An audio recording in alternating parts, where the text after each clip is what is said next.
It was one of the last remaining hospitals in the southern Lebanese city of Tyre. But Jabal Amel has now been heavily damaged by an Israeli airstrike. Hospital workers are saying the strikes are not directly targeting the facility, but are close enough to cause widespread damage. The third of its kind since April.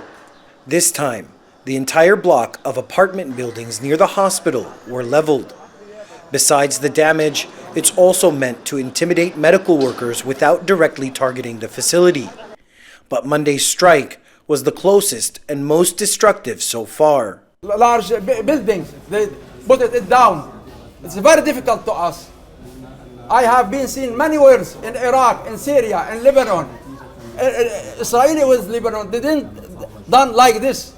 Destroying, they are destroying us, destroying the hospital, destroying ICU, destroying operating rooms. This is a treatment room and the cardiac care unit here at the hospital. You can see the extensive damage to the room, even though this is the back wall of the hospital that has been damaged by this explosion. These rooms are all now out of operation. You see this machine here, it has blood from a treatment that was going on when this explosion happened, and now it's left in ruin. This whole entire section of the cardiac care unit is now out of operation here at the Jabal Amel hospital in southern Lebanon. Only 13 days old, Yusuf survived the Israeli strike outside the hospital.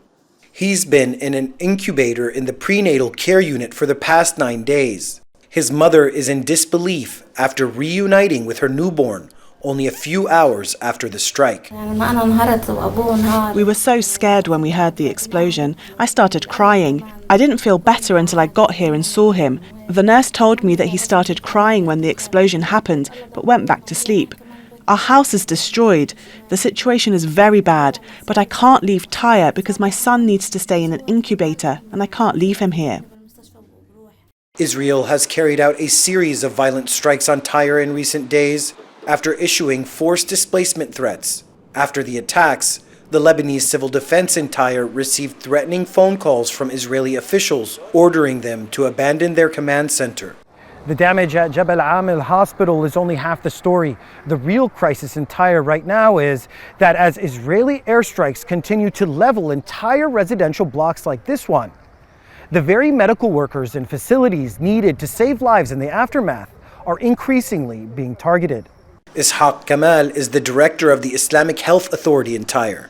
Despite the dangers, his teams are working around the clock under difficult conditions, sometimes waiting for permission to enter an attack site through a joint mechanism chaired by Israel itself. Ishaq says this is a systematic destruction of vital life-saving services meant to make life here unsustainable. Their goal is to scale all medical workers so they don't stay. Let the people die and the building burn. But our message to Israel and the people of Tyre is that we are going to stay and continue doing our duty towards our people, regardless of the risk.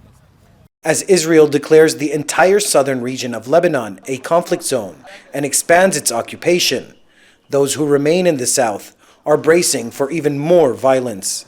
Obaida, Hitto, Jazeera, Tyre, southern Lebanon.